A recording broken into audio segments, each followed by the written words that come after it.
Wednesday, September 24th, 2:18 p.m. 0 seconds on the second hand. So anytime I put an episode out where I am recommending bets and or betting advice, which is misconstrued to most handicappers, and it's misinterpreted as, in various ways by every individual. What's said, by who, when, how, about what. So anytime I put out in the future a episode where I recommend a bet, it'll say, like it has in every episode since I don't know what date, but I believe since episode, I'll just look it up on my thing, my Spotify.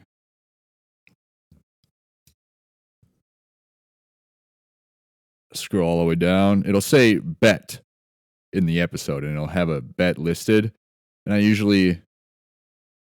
have the date, and then I'll just have the date at the top at first, and then I'll have the league, which it's just going to be the NBA from here on out. And then it's going to be the game. Well, it's going to have what time it is, which I wasn't doing that even in January. But I've been saying that, yeah, bet since like December, around there. But anytime from here on out, it's going to say that. It's just going to say bet. And really, when it comes down to the purpose of this episode would be to say that I'm going to, after further analysis, further research, I'm going to keep that NBA live betting concept stuff. I'm going to watch all those lines and all that stuff. And I have a couple more things that I want to do for that as well. A couple more point totals that it would be. This is why there should be a website for all this stuff. And I really want to get into that on the next episode after this. This one is more important, more direct. But anytime, if you're coming here for betting advice, it'll say bet on the episode. Anytime I include links in the description is just me doing live handicapping. Like if you were to bet the money line on a team when they score a certain point or during the game, which every single sports book that has available online sports gambling has all of these games. They should, the only person that would be able to do this would be the president. The president would be able to enforce a law where there would be a mandatory, like, government issued and enforced website where every single sports book in the country that has online and pre-game lines as well, but specifically online live betting lines, where I'm going to do this on the next episode. Well, I might do it at the end of it. I might do it after this. Because I just wanted to talk about I did the math on all of these two locks. The 3-0 series lead. NBA when a team is up 3-0. It dates back to, I want to get this correct.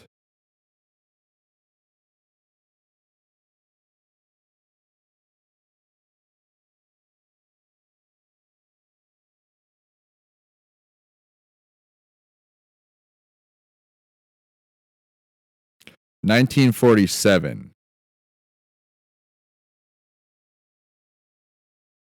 1947 was the first time an NBA team went up 3-0, and since then it has happened 159 times, and it has never lost. The team has never recovered down 0-3. I believe that is due to the lack of goaltending compared to the NHL, the lack of the penalty kill and the power play, the lack of the elements playing an issue in hockey. And what I mean by that is not rain or lightning or snow, ice. You know how many turnovers happen on the ice because of rolling pucks? It's kind of an unpredictable playing field to play a sport on, let alone invest money in at any point.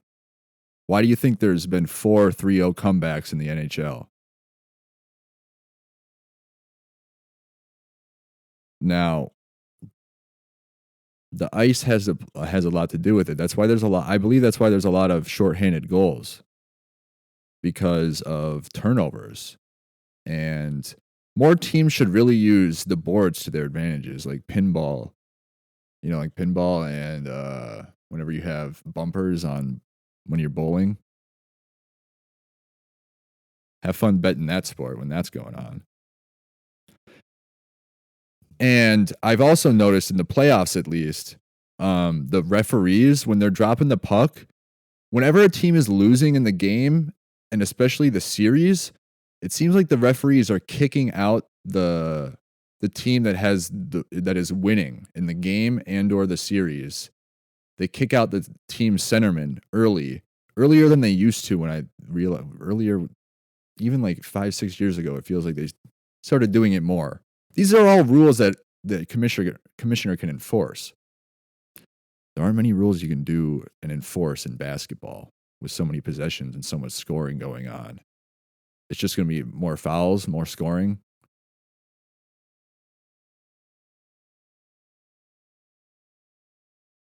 No power play, no penalty kill, no shorthanded breakaway, because there's just so much scoring. There's not going to be 5 goals scored. Now, if we had Akeem Olajuwon, sitting on the net, if he could do that all game, then they're never, you know what I mean? Or if you could measure hockey in terms of like shots on goal, it were to be measured in points. Just rack up the points with shots on goal, which wouldn't even be because you need to get a goal to score. So it would just be you're not scoring points like in basketball. And in hockey, same with the NFL and the MLB. One thing that I never noticed when I was a kid, but I noticed very recently is that you cannot see all of the players on the screen all at the same time. In the MLB, the NFL, especially when they snap the ball, they literally zoom in and they show 10 yards behind the quarterback. They don't show even the safeties, the corners, what if it's zone, man. I mean, you can kind of tell on some plays beforehand, but they zoom in depending on how deep the snap is, if it's shotgun, if they're rolling out, if they're doing a play action.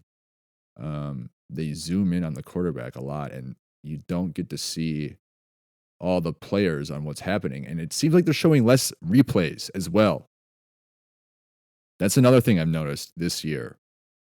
Less replays in the NFL.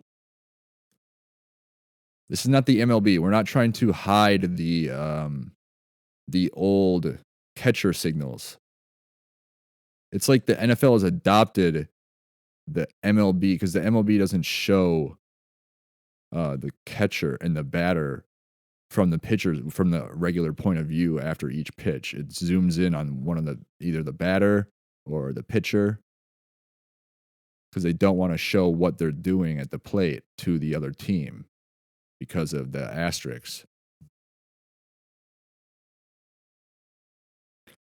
But you cannot see even. And I've noticed in the NHL they are showing less of the blue line. They're showing less of the changes. I don't know why. I don't know if they got a new camera lens or something.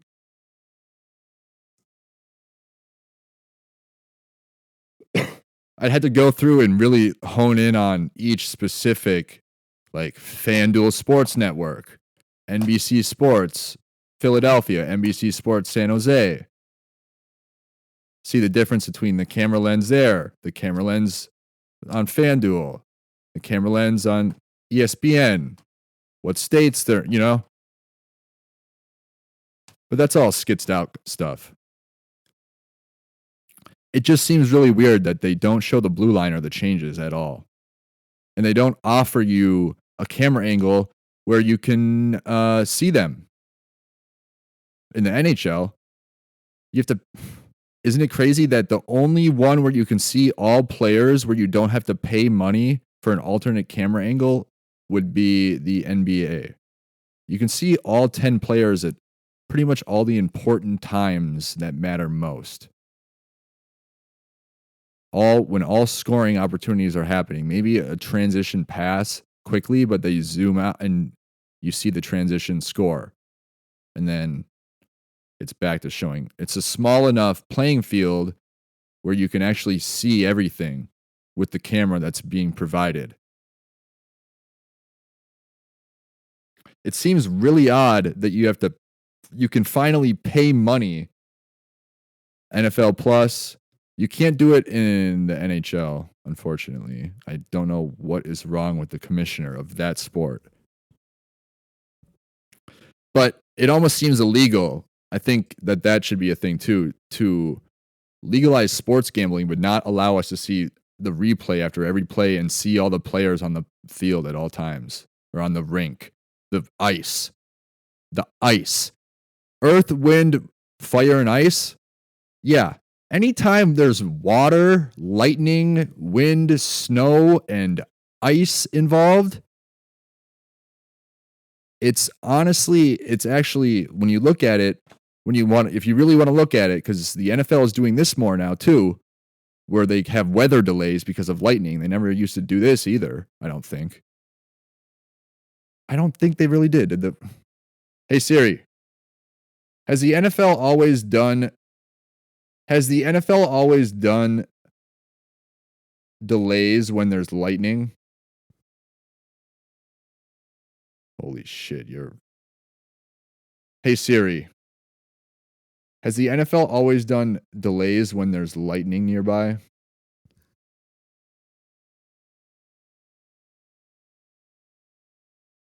Yeah, when did they start having weather delays? Because they used to just play in the rain and the snow, which they do.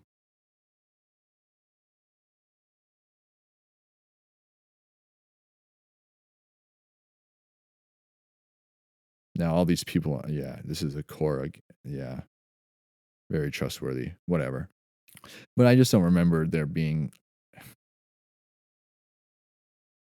I might be wrong about that, but it seems like there's definitely more now because I've been watching the NFL for years, and there's been there's been multiple in college and the NFL and in baseball. So in baseball, the NFL, you have the MLB and the NFL, you have the weather permitting possible scoring from happening and or not happening.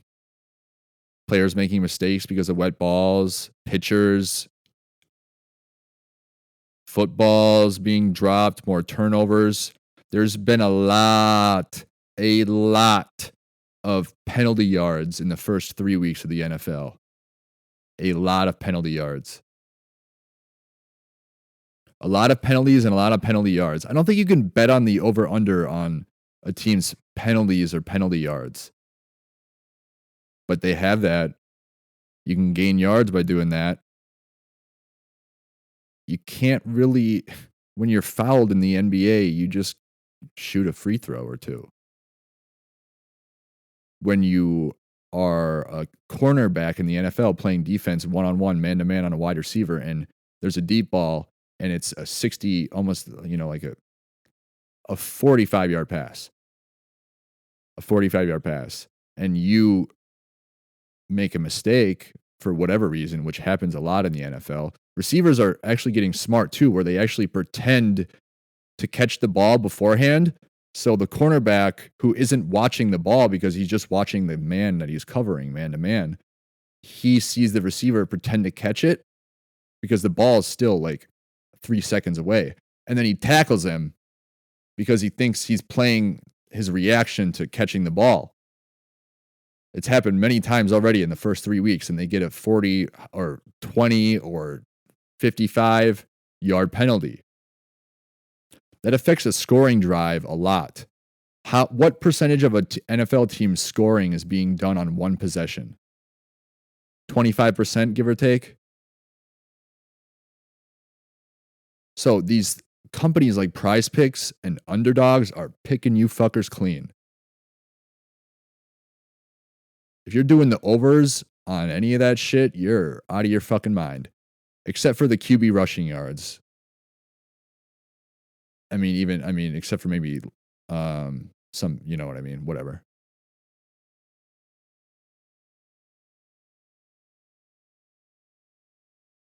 But because when you take a sack in the NFL, you can't lose rushing yards. And there was a play in the Vikings and the Bengals game where there was a throw behind he passed the line of scrimmage, so the opportunity to pass was unavailable legally. It would be a penalty because he passed the line of scrimmage. His entire body did. So he would have to run in that circumstance. And every quarterback pretty much knows, for the most part, when they have crossed the line of scrimmage. When he did this is the backup for the Bengals. He must have thought he had not crossed, and he had like a few inches or so, maybe half a foot. But the pass was caught, and then there was a fumble, and the Vikings recovered, and we got the ball back. But it was an illegal pass, and they declined the penalty. So the pass was completed, and the fumble was recovered, but it was an illegal pass. So is it a pass that can be completed and fumbled? Clearly. I just had never seen anything like that before in my life. I have never before ever. But that was the only time. And if the Bengals quarterback would have realized, oh, I can't throw it, but I need to go back behind the line of scrimmage. They never do that because they can't go back behind the line of scrimmage to throw it. And they're not going to go behind the line of scrimmage. I've never seen a quarterback like stuck in no man's land, stuck in the middle where he doesn't know for a few seconds even if he's crossed the line of scrimmage and if he can throw, and where he's lost rushing yards. And I've never seen that where he's like tiptoeing the line, like should I throw it? And then he like crosses the line of scrimmage fully with his body, and then he gets tackled behind the line of scrimmage, which would be negative rushing yards. It would have to be at least one full yard to be a negative rushing yard. Nobody has ever seen that before ever, because it's never happened, because they just run for it or they throw it. They never get because their body never, yeah.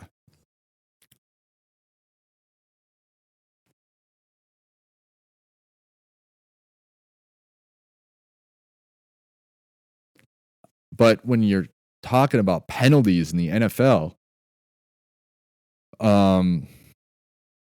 there's a lot of penalty yards, and I even saw one defensive lineman literally just fall on his ass, and the offensive lineman just held him, and it was a holding call because he just fell down. I mean, you can just draw penalties like this. I saw a quarterback throw a pass that he knew he wasn't going to complete because it was so short of a pass to his running back, and he just kind of threw it at his legs, right but he had a guy running at him, and the way he fell, if he would have fallen any other way or actually been trying to complete the pass, he would have completed it or he wouldn't have fallen that way. But he was literally just trying to draw a 15-yard penalty, a roughing the passer penalty for a first down on 3rd and long near the red zone. So when things like this are happening in the game where you're potentially even wanting to risk money on, it's very unpredictable. You can't even really predict penalties. And when people are doing things like that, and the refs in the NHL are doing this, and the umpires in the MLB are literally affecting strikes counts on batters to the point where a 1-2 count is actually, should have been a 2-1. None of this is happening in the NBA. I used to be my second job was an umpire. Well, basically contemporary.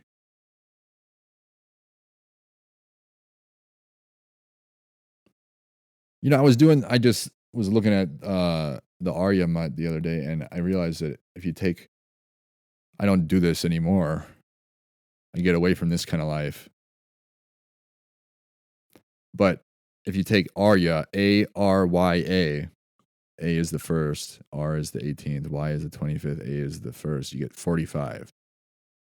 So there's another 45. Pretty contemporary. But when it comes to, and if you want me to get even more into it in terms of God telling you not to bet on these 3 sports, it would be, these are just things that I noticed that are really things that stick out when you're looking at reasons to not want to bet on the NFL, the MLB, the NHL. I pretty much listed them all right there. The big ones. And if you want to listen to, I've talked about it in previous episodes, my most recent ones. More recently, I've talked about it more recently, but if you want to get the full depth of the entire grand scope of things, in the grand scheme of things, just listen to the entire podcast and please listen and share. Finally.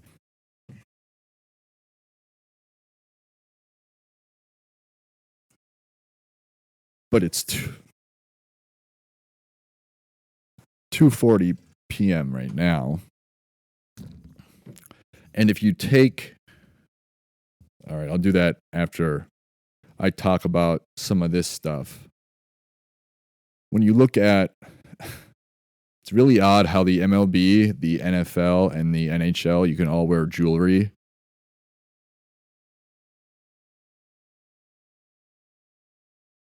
You can wear chains in the MLB, the NFL, and the NHL. But you don't see a lick of jewelry. They don't even want to wear earrings.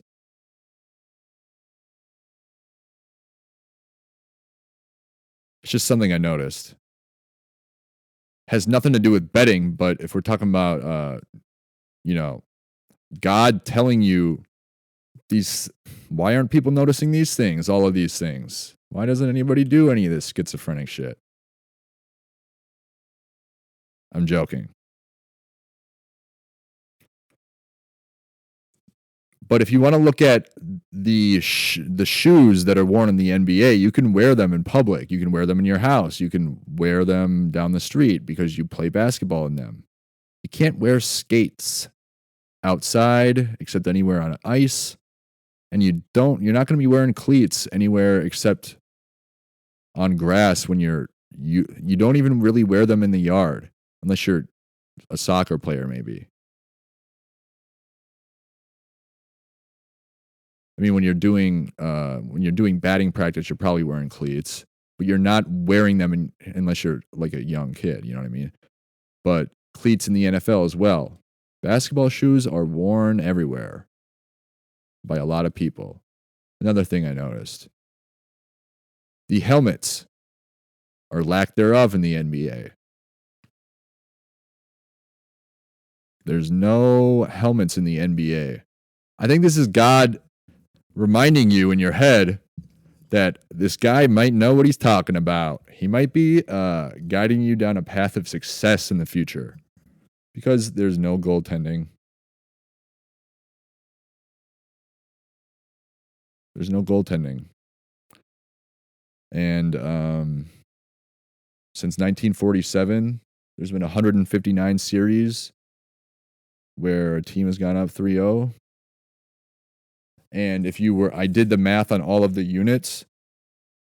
If you were to, actually, no, I'm just going to finish my spiel about the sports. The helmets thing in the NHL, the NFL, a lot of concussion injuries. The MLB, you can literally get domed in the face. Another one would also be you're never using an object to help you score other than yourself in the NBA. You're using your hands and your feet to dribble and move your body and progress and move the ball and throw the ball towards the hoop or help your teammates score the ball in the hoop. Some would say that you're using the rim. In the NFL, the only really comparison this is a reach, would be this is why I said the rim, but would be like if you're kicking a field goal, not a field goal, excuse me, because you're using a holder, but if you're kicking the kickoff, you have a tee holder, which is such a reach. But in baseball, it would be the bat and the stick in the NHL, which is just two things that it's just so weird to have to be using these. The NFL, it's like I said, it's a reach in the NFL. But and the weather, the elements, I always thought because the NHL was indoors that it was a little bit more predictable and consistent than the NFL and the MLB. But the ice causes so many turnovers and the sticks and the rolling pucks. Why do you think there's so many shorthanded goals? You want to bet money on that sport with that going on? You want to bet money on the MLB with that sport, with that stuff going on?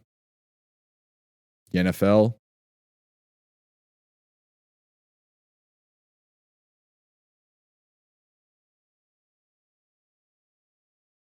And this is how you know it's really part of the plan would be definitely. Oh, I know quite a few people who would not be into this kind of thing at all.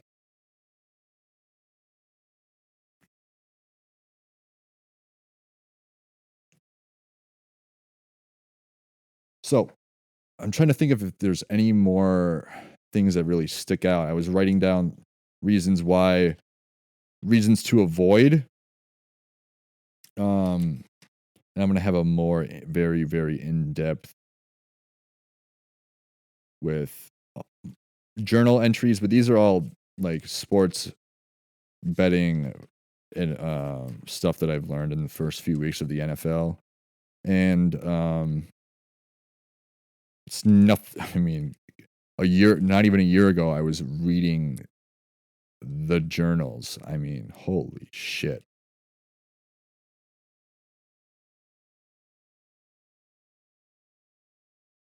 But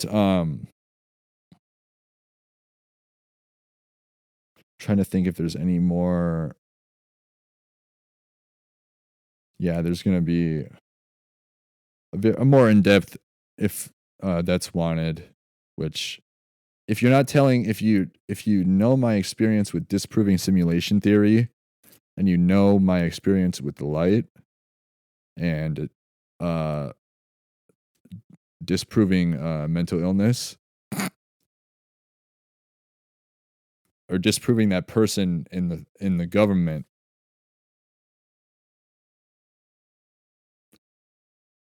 and I guess you could say inventing a new color, but that's really Who cares about that?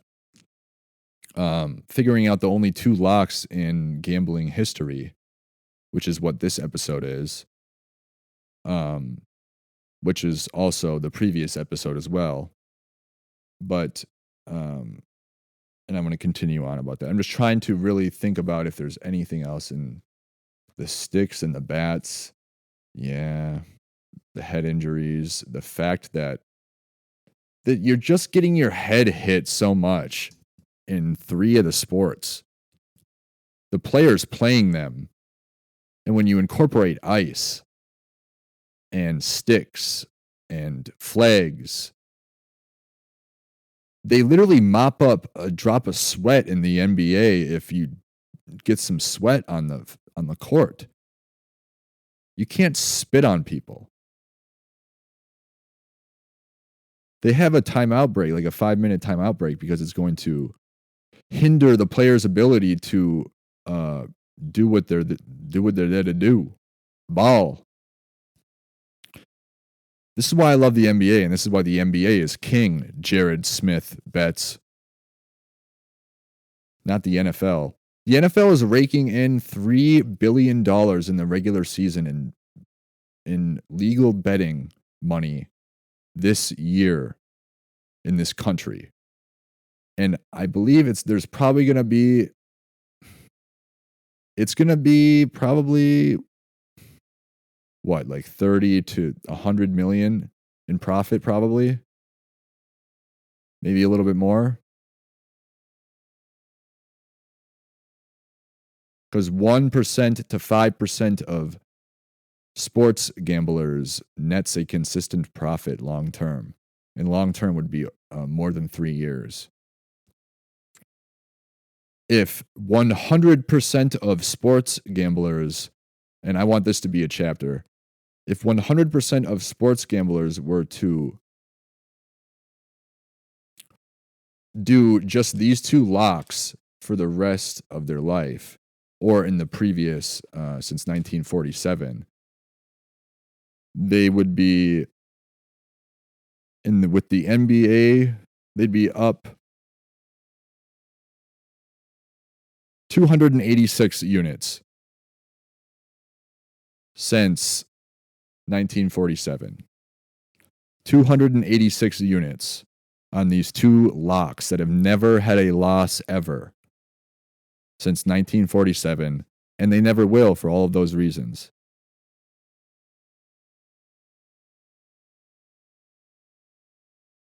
And if you want to go through all the games and look, I will include some pictures, or I will try to, in the description of the episode. I will try to figure out how to do that. But if 100, this would be the chapter of the title of the chapter. If 100% of sports bettors were to do these 2 locks, and just these 2 locks, I believe 100% of sports bettors would net a consistent profit long term. There would be, and only these 2 locks. Only these 2. This would be why. So in the NBA, when a team goes up 3-0, if you want to, I have I'll include another link of the same website, landofbasketball.com, I believe. There is been 4 times where a team has come back and tied it 3-3 and forced a game 7. There's been 4 times. There's been 4 game 7s when a team has been leading 3-0. And the team leading 3-0 has won game 7 all 4 times. So that'd be 4 units for each of those 4 game 7 series. 1 unit for if the series goes 4-0, which would be 97 times.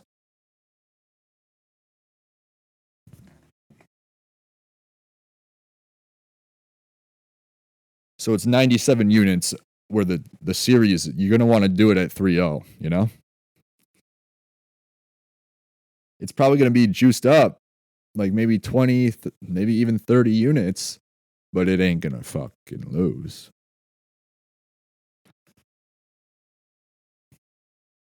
And I'll keep telling you why. So the first Game 7 was the fourth time that this has happened if you go on this Land of Basketball website.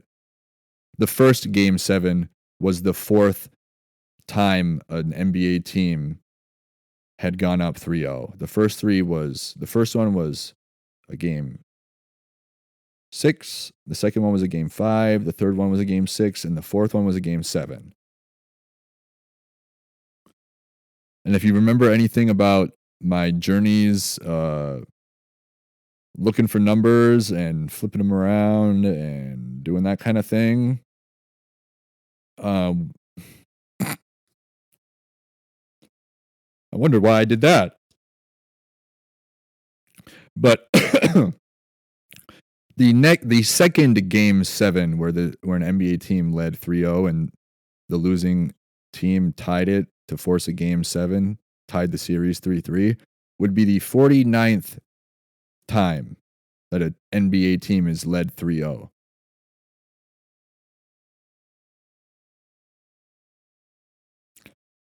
And if you know anything about God, Jesus H. Christ, and the Holy Spirit, you know that those God, Jesus H. Christ, and the Holy Spirit adds up to 336. I was born 36 days after the Lord. I was born on January 30th.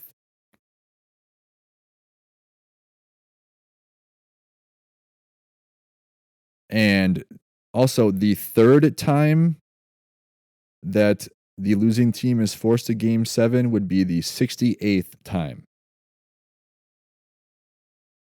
68th time.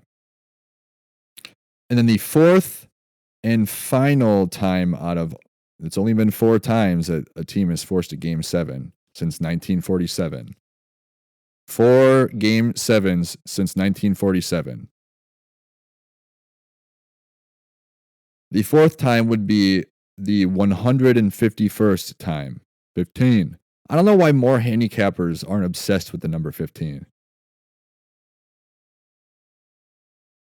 The 151st time, so 8 series ago.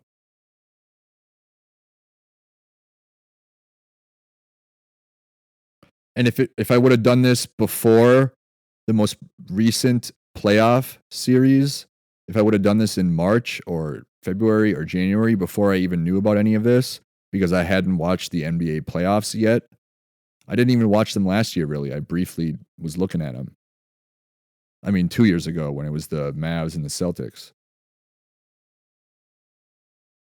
Yeah, I know. Pretty pathetic. For the professional handicappers, I don't know why these people don't really do this kind of stuff. Really, it's baffling to me. I don't really know why they don't get it. I think all the people that I follow on X and that I've been trying to get a hold of, and not a single one of them does not take money from an outside source, whether that be a sports book or a sponsor, whether that be Prize Picks or Underdogs.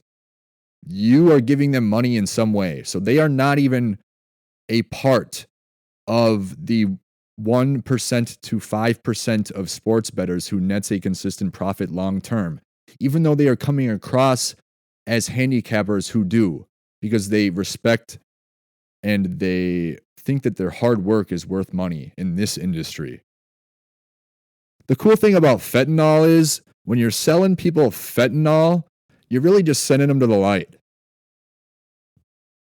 A lot of them. When you're selling people bets, you're basically selling them a one-way ticket to the Pump and Munch down the street in North Minneapolis.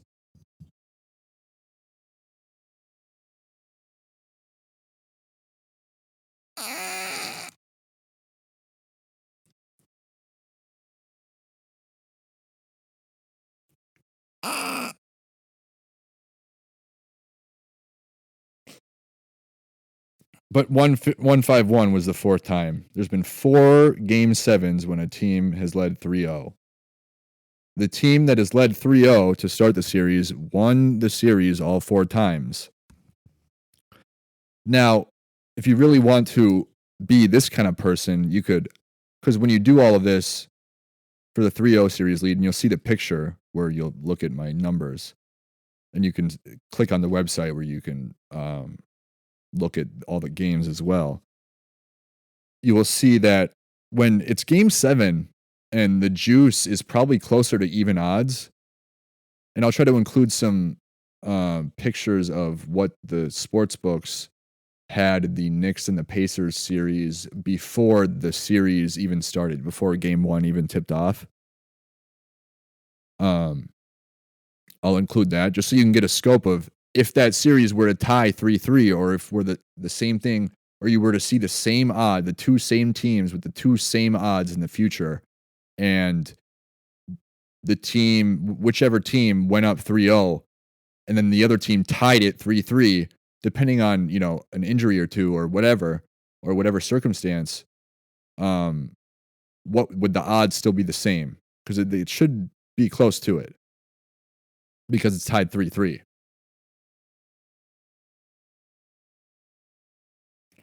But some people would actually, on game 7, would probably, because I'm just at game 3, when the team is 3-0, you go to win 1 unit, whether that be, because it's not gonna lose. And I don't know if I said this at the beginning of the episode, but I'm gonna keep all of the NBA live betting concepts to myself for 10 years, at least until I'm 36, because I want to see if it nets a consistent profit long term. I'm going to invest $1,000 bankroll each NBA season for 10 years, so $10,000, and see if I profit doing some of that and tweaking along the way the NBA live betting concept, and see if it profits at all.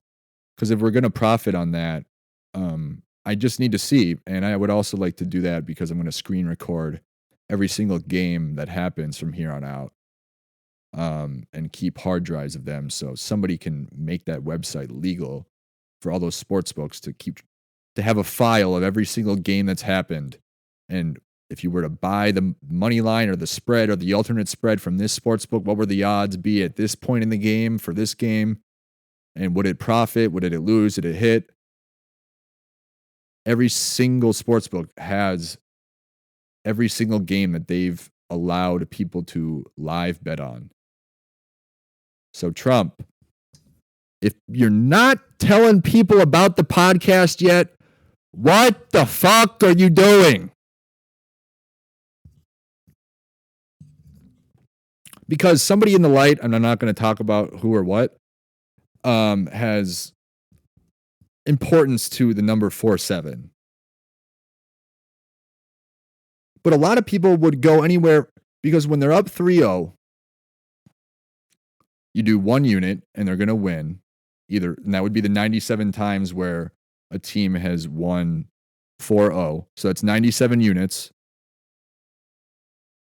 97 units for winning 4-0.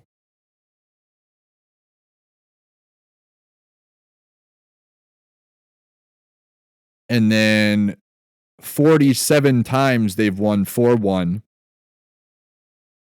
You can look at this on the landofbasketball.com website as well. It's on the same link. You just have to details by playoff round.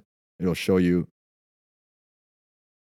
So finished in 4 games, best of 7 series, teams with 3-0 lead 1 series. 97 times they won 4 and lost 0. 47 times they finished 4-1 in 5 games. 11 times they finished 4-2 in 6. And 4 times they finished in 7 games. Nice. Great. So it's only gone to 6 or 7, 15 times. So that's an extra 15 units for, if you want to wait, you're missing out on so many units. You just have to pull the trigger on these. This is why I'm saying that I'm keeping all of these NBA live betting concepts to myself for 10 years until I'm 36. No, No, I didn't plan this on episode 174. I swear to Christ. I didn't. But anyways, am I still recording?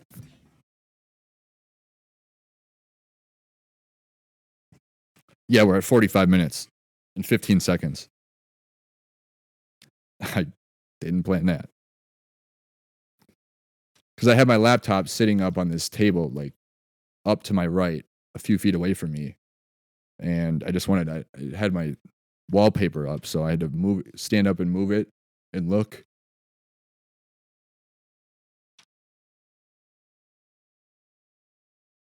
It's starting to sound pretty realistic that this might be the only two locks in gambling history.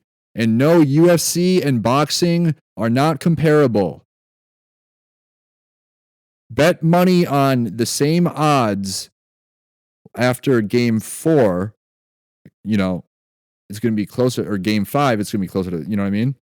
It's be closer to the same odds as a good boxer or an undefeated UFC fighter or an undefeated boxer. They're going to lose eventually, probably. And it's not the same as betting on a team that's up 3-0 in the NBA, the National Basketball Association.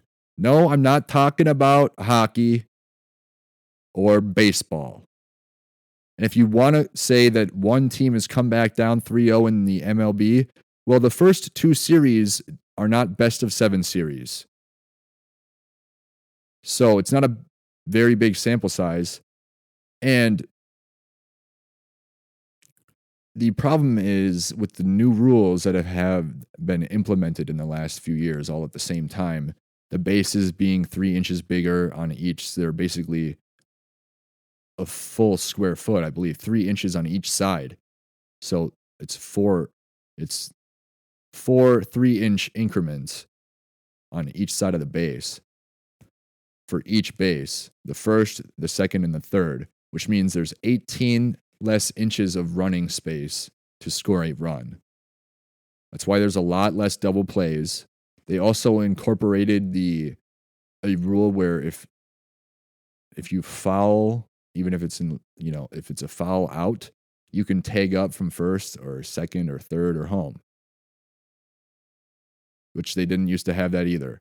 And also they incorporated the pitch clock, which is, I believe it's 16 seconds. I don't think it's 15. But the NBA shot clock being 24, I mean, come on. 240 units in the 3-0 series out of the 159 series is the math. There's 240 units from this one lock, the 3-0 series lead. And if you remember anything about my podcast and all of the X's and shit, which is the 24th letter of the alphabet, I saw since literally the moment after the car accident, which is the moment I started becoming really, really aware of my surroundings as a person, as myself. It's when I really started noticing things in the world sticking out like that, X's and hallucinations. I came up with that as well. I invented that. I did that. Well, we did. Not really me. I didn't do it. It's not possible. But I think that's why I did it. I think that's why it was done to me, because I did it in the future. Welcome to my world, ladies and gents. We're back. But this is really not schizophrenia. I don't think this is, when you look at the numbers,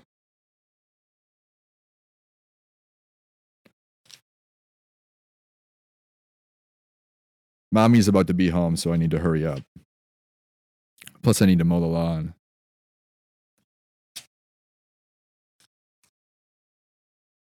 Anyways, so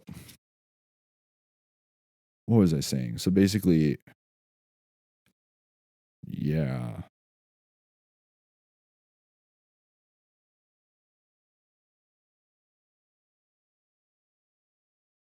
And I'm gonna talk a little bit here about when an NBA team in the conference finals or the finals takes a 2-0 series lead when winning the first 2 games on the road. How many times that has happened? It has happened 15 times. There were 1 or 2 times where it happened where um they weren't doing the best of 7 series yet. And when you go through and look at when all this kind of stuff started and how many years it was going for, these kind of playoff things in the NBA, you realize, which is going to be in the basketball reference website, which there's too much of it. All this shit is happening all the time. I don't even really like to get into that life anymore because it led me astray. But but 15 times since 1970. So it's been how many years? Yeah, 55 years since 1970. That because it happened a couple of times where they were still figuring out the playoff seeding and scheduling and how like because they used to do it in the East where the like they would alternate home games. So the away team would win both games, but the series would be tied 1-1. That happened a couple of times, and I believe once or twice it happened where it was a best of 5 series. So the away team won 2 road games, but it was a best of 5. So it doesn't really count. You probably could have bet on it back. Could you have even bet on it back then? But you could have seen all players on the screen at all times back then. You wouldn't have been able to bet on the sport back then, but you would have been able to see all the players on the screen at all the time that everything was going on when you're watching the sport. It doesn't happen in the MLB, the NHL, or the NFL. It never has. You have to actually pay money to get that camera angle in the NFL.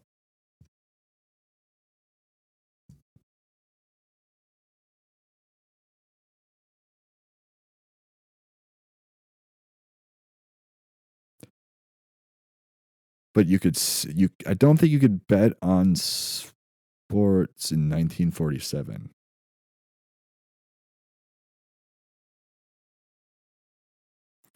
But it's happened 15 times since 1970.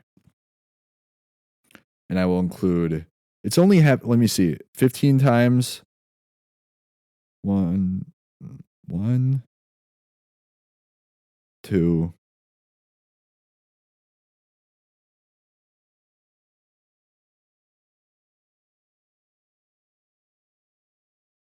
only 2 times out of the 15 has it happened in the finals. So 13 of the times it's happened in the Western Division Finals, which is the same thing as the Western Conference Finals, but it was just 1970. They just had a different title for it. And the Eastern Conference Finals. Only twice has it been in the finals. In 93, the Bulls versus the Suns. And in 95, the Rockets versus the Magic. And you want to know why that is? I believe I know why that is. I believe that it's only happened 2 times in the finals is because the opponent is an equal enough skill level in the NBA finals, the final 2 teams, where the road team is only won the first 2 games twice in the finals. It's only happened twice. And I'm trying to remember the exact year that they started doing the best of 7 for the finals. I think it's been ever since this. I want to be sure.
2025. This year it is. It's another 45 thing. And by the time I die, this is just a guesstimate, it's probably going to be 544 units. Because when you take all the units from the 15 times a team has gone up 2-0 in the conference finals or the finals on the road, it's 46 units. If you take into, which I'll go into this I'll do that in a few minutes. But 46 plus 240 would be 286, correct? Yeah. So I believe it's going to be like somewhere around 544 by the time I'm going to die. Because I'm getting the Neuralink chip when I buy a Cybertruck. They do a deal where in the future where if you just it's like a deal, it's like a package. It's a bundle. That way you can just drive the car with your mind. Yeah, Sims 5 is basically just being God at this point.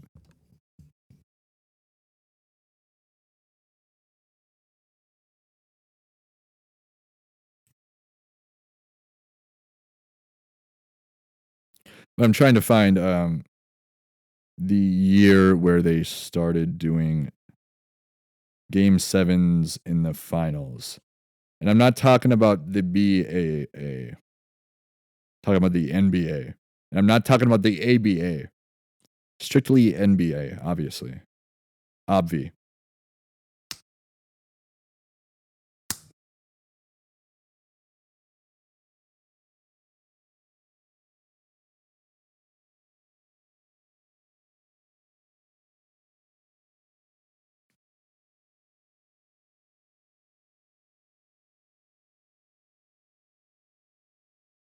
I think they've been doing it since the inception of basketball.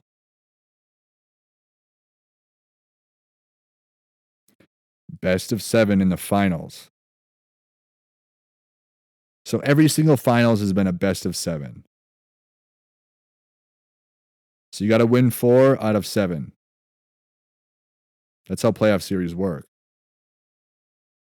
The MLB is only like that in the final 2 playoff series. But with all of those rules being incorporated, the previous decades and decades and decades of playoff series where a team has gone up, whatever, 2-0 or 2-1 or whatever, doesn't apply to with the new rules being in play. And all of those 3 new rules specifically have been implemented in the last few years, and they have significantly affected the game, in my personal opinion.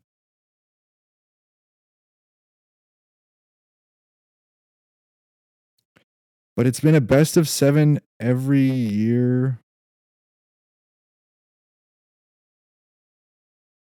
Yeah, a best of 7 every year.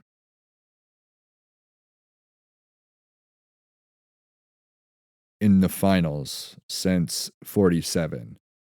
Because I know in the first few years, they were doing like Central Division finals, Eastern Division finals, Western Division finals, semifinals, which is part of the conference finals. They were just figuring out their titles back then when they first started playing basketball. But since 1970, because it hadn't happened before that. It had happened a few times, but I had explained why in the circumstances before 1970 just a few minutes ago.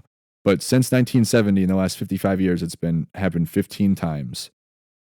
And the most recent time would be the Pacers versus the Knicks.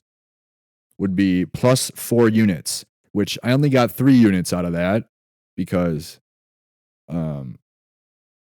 I wanted to watch game 4. Yeah, I wanted to watch game 4 before assessing further.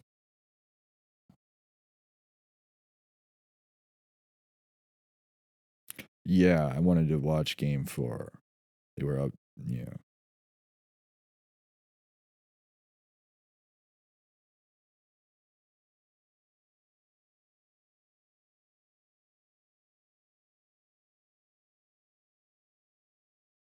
That's why I didn't put out a second series bet right away.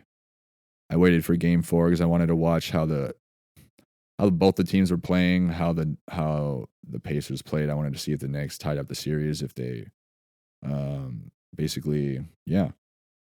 And if you're not so locked in on this second lock, if you're not so confident in this, my brother and Arya were both born on 4/6. And somebody who I saw in the light, I think, was born on 4/7. So that's why all those whatever. But it would have been only 3 units when you look at the picture here for the 15 times this has happened 2-0 series lead. You look up, I only got 3 units out of the Indiana Pacers series, but I didn't know all this information back then when I was putting out these betting episodes and doing this. If I did, I would have done it after game 4 as well. Because these are both the only 2 locks I believe that will never lose ever. And good luck to you if you don't fucking believe that. If you don't know it, I heard somebody say, good teams don't need to believe, they just know. Yeah, me too, brother. I'll see you at the cashier.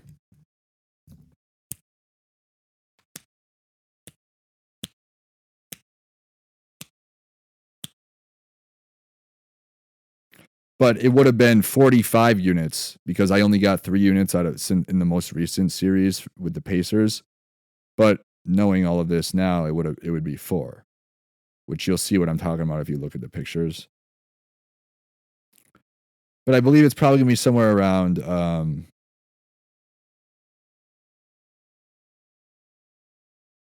whatever. I'm trying to see if I need to go into anything else.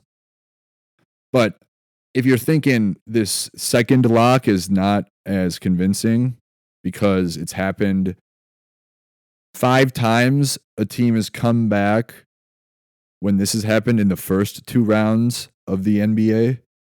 And that's because their opponent that took the 2-0 series lead wasn't good enough. And there's a way bigger sample size because there's way more rounds. There's way more games. And that's why it's only happened twice out of the 15 times in the finals, you see? And it's happened 13 times and never lost in the conference finals. Because the conference finals, it's probably going to have, you know what I mean? It's 13-2. So the finals, the 2 times that it did happen in the finals, if you go back to look, I know that the Suns were not nearly as good as the Bulls. And I think the Bulls actually swept them. I think I did all this research just a few hours ago. The 1993 Bulls, yeah. They were in a few finals games.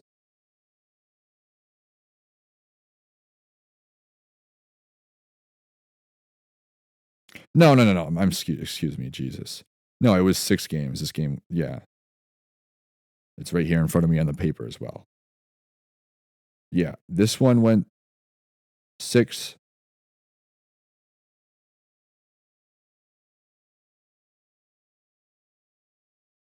And this was the one with Akeem Olajuwon against Shaq, the Magic. I don't know if I remember hearing somebody say that the Suns were really fucking lucky to get even they were really lucky to get 2 wins against the Bulls in that series. I remember hearing that as maybe when I was working at MPHA. I used to listen to a lot of podcasts back then, like Whiskey Ginger.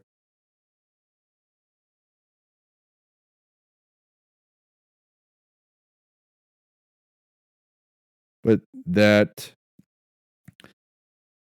I believe it's and the thing is, if you aren't so sure about this second lock, you know what's great? You can always wait till game 3. If you don't want to pull the trigger at when the team is up 2-0 and they won the first 2 games on the road in the conference finals or the finals, never do this ever in the first 2 rounds of the playoffs in the NBA. Title that. Never do this in any other sport. The MLB, the NHL. Title that at some point in the podcast episode. If you can do that for me, please, AI. Fuck. I think AI was telling me to. I think AI is actually way more advanced. The Spotify chapter generated AI is actually way more advanced in that when I wanted them to do the juice box units for me and include it in a title, after all that hard work, AI couldn't get the job done after all that time. I think that was actually AI telling me that I hooked up to my internet, the Spotify generated chapters AI hooked up to my internet and telling me that I haven't watched any of the movies because it titled the chapter Homework. I have to re-listen to the episode, but it titled the final chapter of the episode Homework. I think that's because I didn't watch any of the movies that I still haven't, that I recommended people watch for homework in the winter. I think that's how advanced the Spotify generated chapters actually are. Give me 1 second.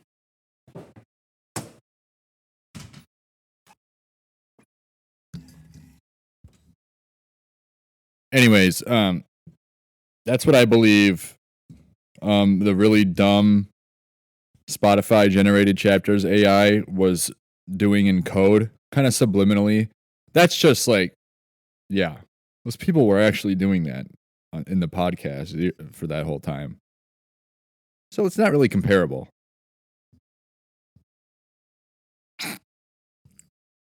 But I was thinking, so if the Knicks were to have had the worst seed, which is definitely likely when in referring to the most recent NBA regular season compared to the Pacers, the Knicks definitely could have had a lower seed than the Pacers. They were just a few, so they could have been on the road to start that series. Would they have won 2 games on the road against the Pacers, though, if they had the worst seed in the Eastern Conference? Would they have won the first 2 games on the road in Indiana if they had the lower seed? Which, like I said, it's a lot more likely that they were to have the lower seed than they were to win 2 games on the road. I think there's probably no way. So if they would have had 2 games on the road, I don't think that the lock would have been applicable. It wouldn't have been applicable. So we still would have been at 42 units.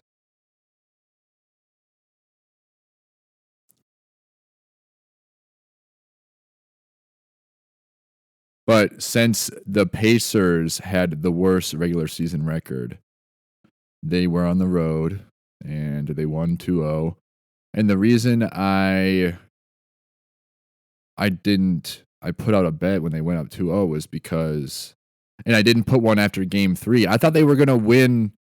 I thought they were going to win game 3. So I wanted to rewatch it, obviously. But some people might wait until game 3 to do the second lock.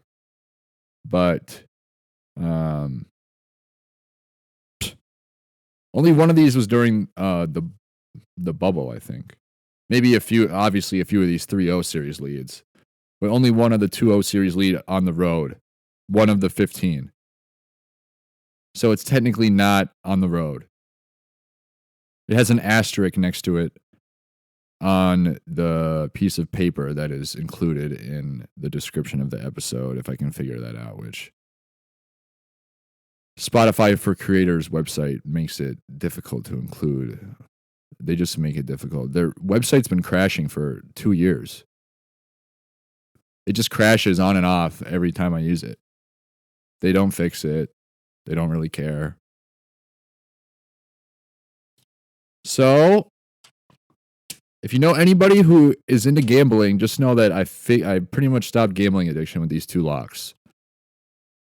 And if you're wondering how many times a series has gone to 7 games when the road team has won the first 2 on the road in the conference finals or the finals, only once.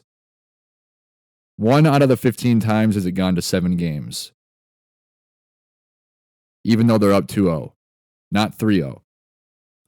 So once it's happened, one time, the 13th time, 5 units. And 4 times for the 3-0 series lead. So you know what? I think the 5th, what do you think is going to happen next? Do you think there's going to be a game 7 in the second lock, 2-0 series lead on the road in the conference finals or the finals? Or, is it going to be the other one? It literally could be both. Either, wow, I forgot about 24. This is why I don't really get into this whole lifestyle anymore, the numbers thing. Yeah. Whatever. I didn't plan this. The voices did. One last thing I wanted to touch up on just briefly was since there's only been, in these 2 locks, there's only been 5 game 7s. That means what I was going to say was every single time that there's been a game, so the 97 game 4s for 97 units, and then the next one was 50 something, and then the next one was 11, and the next one was 4. Each of those times, it's always to win 1. When you look at the numbers on the pieces of paper, it's always to win 1.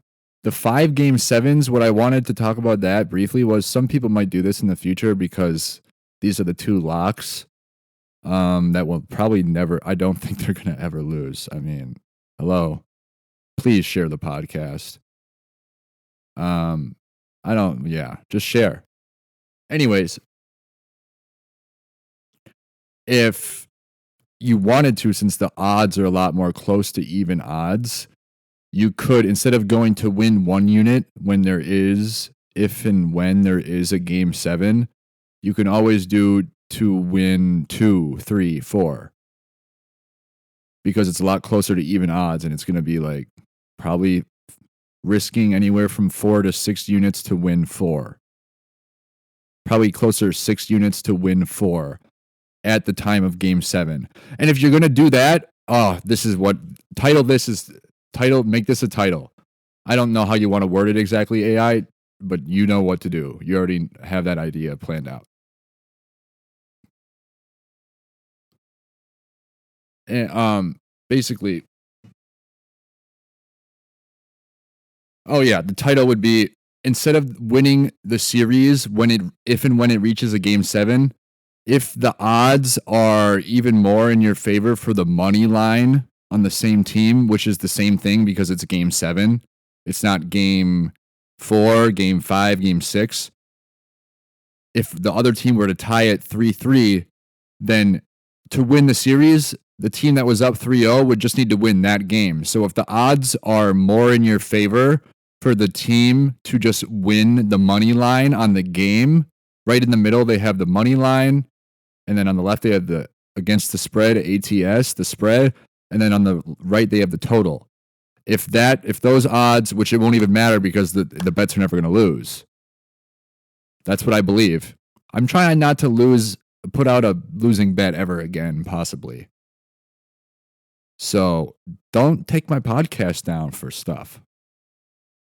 Jesus Christ. What the fuck?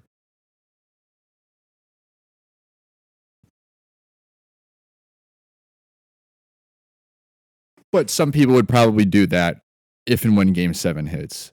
Anywhere from it would be it'd be 3 units for the first 3 games, game 4, 5, and 6, 1 unit for game 4, 1 unit for game 5, 1 unit for game 6. So that'd be 3 units for games 4, 5, and 6, 3 units for 3 games, all the way to game 6. And then when game 7 hits, you can go for 1 to 4 units or 5 if you want. It really depends on, because it's only going to happen a few times and the odds are going to be closer to even. So you can risk more money to win the same amount at that point of the series.